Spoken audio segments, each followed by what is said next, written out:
In the previous video, we just had a basic introduction of how we would measure the electrode potential of various electrodes. And we'd spoken about the standard hydrogen electrode. Standard hydrogen electrode is the reference electrode that gets used, whose electrode potential is zero.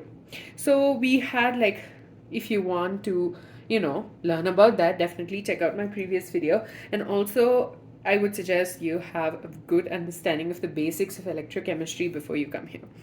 So, when we have to figure out the electrode potential, we cannot do it with just one side of the electrode. We need at least the whole circuit to be completed.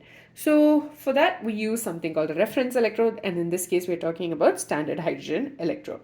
The electrode potential that gets calculated based on the standard hydrogen electrode is called the standard electrode potential.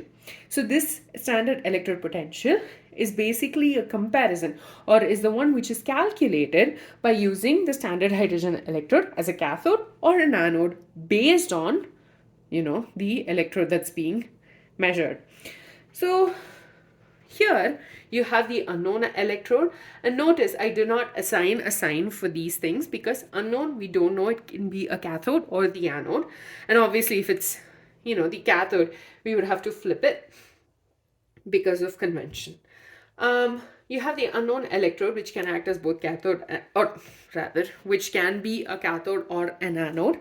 And you have the standard hydrogen electrode, which can act as both a cathode or an anode. That's entirely dependent on what the unknown electrode is. So we are taking two cases. Case 1, zinc electrode. So the zinc electrode consists of a zinc metal, and it consists of a zinc salt with a concentration of 1 m. Okay, molarity of 1. So that's the zinc electrode. Now, zinc has a tendency to undergo oxidation.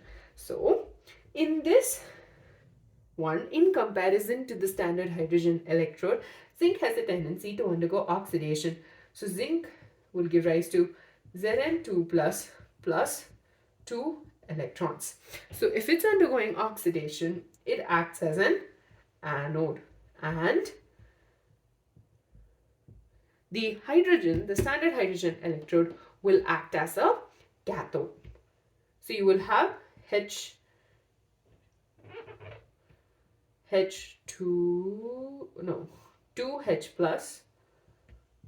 plus 2 electrons gives rise to H2. It's the cathode. So zinc is the anode, hydrogen is the standard hydrogen electrode is the cathode. So when you have this setup where you have the voltmeter attached in the specific way, so that the negative side of the voltmeter is attached to the zinc and the positive side is attached to the standard hydrogen electrode, then you would have a proper reading on the voltmeter. And if it is not the case, so if you flipped it, then you would not have a reading. Okay, so essentially the voltmeter has two sides, a negative and a positive side, right? So it needs to be connected correctly for you to even get a reading on the voltmeter. So in this case, you would have the negative one being connected to the zinc and the positive one being connected to the standard hydrogen electrode. So from these two half reactions, we can say the representation of this whole cell will be Zn, which is the electrode, slash Zn2 plus, double line to denote the salt bridge, the electrolyte H plus, and there's going to be 1 molar or 1 molarity, and then straight line H2, 1 atmosphere, and then platinum, because the platinum exists over here but it's an inert electrode. So So this is going to be our general cell reaction. And when the voltmeter is connected properly, the potential of the cell was calculated to be 0.74. 0.76. That was the potential that was calculated. Now, in the previous video, or like 2 videos ago, we know how we have to calculate the cell potential. And since we're talking about it in relation to the standard hydrogen electrode, we're going to be saying E naught cell equals to E right minus E left. And we'll be considering the reduction potential. So you can also say E cathode minus E anode. So our cathode, which one's the cathode? This guy's the cathode. So you have E naught H plus slash H2. And since we are considering the reduction potential based on, convention, we're going to say Zn2 plus slash Zn. Okay, now this whole thing is going to be equal to 0 because the electrode potential of the standard hydrogen electrode is 0, and we know the E cell is 0.76. So 0.76 equals to 0 minus E naught Zn2 plus slash Zn. So the potential of Zn2 plus, the reduction potential of the zinc electrode is minus 0.76. Okay, so essentially what we did was we basically substituted the value of the electrode potential for the standard hydrogen electrode, and we figured out that the standard electrode potential for this zinc electrode with the specific concentration is minus 0.76. We can do a similar thing with copper. So you have Cu and Cu at 1 m.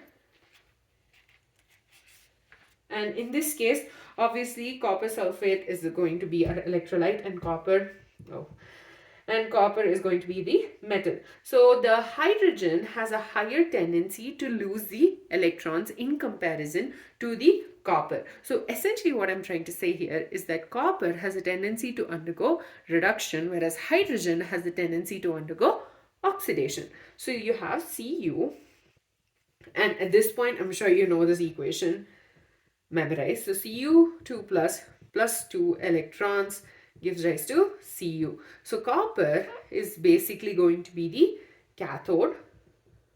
And because copper is a cathode, the standard hydrogen electrode is now going to act as an anode. So you have H2 gives rise to 2H plus 2 electrons. If you want, you can definitely pause the video for a second over here and try to write the representation of the cell on your own. I'm sure you'll do a good job. So this is going to be a cathode. This is the anode, right? So we start with the anode. So first we write the inert electrode, platinum. 1 atmosphere, single line, H plus, 1 m, double line. And then you have the copper electrolyte, Cu2 plus at 1 molar, single line, and the Cu, which is the electrode. So this is going to be the general representation of the cell. We also know the cell potential of this particular cell is 0.34 volts. So the same thing we'll do. E naught cell will be equal to E right minus E left, or E cathode minus E anode. So E cathode is going to be the copper this time. So E naught Cu2 plus Cu.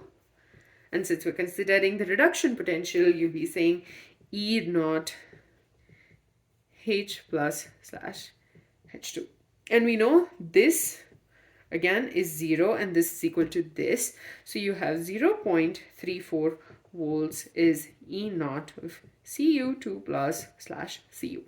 And this is how the standard electrode potential of various electrodes are measured. And obviously in case of the copper, you would have to have the voltmeter flipped so that the negative side is connected to the anode, which in this case is going to be the standard hydrogen electrode, and the positive is going to be connected to the cathode, which in this case is the copper electrode.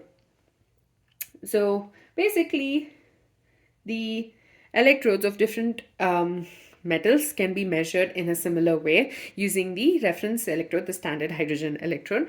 There are other electrodes also, like bromine electrode, which can be used, which are used as a reference. And actually, yeah. And basically, or rather, the bromine electrode is another example of the one where you have platinum where the reaction takes place. So in these electrodes, you have metals like platinum or silver or gold, which actually are placed in as an electrode but don't act and undergo a chemical change.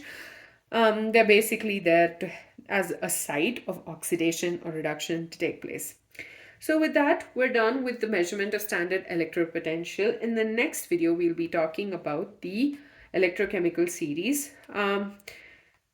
And yeah, so basically we calculated the zinc. We figured out how we measure the standard electrode potential for both zinc and a copper electrode.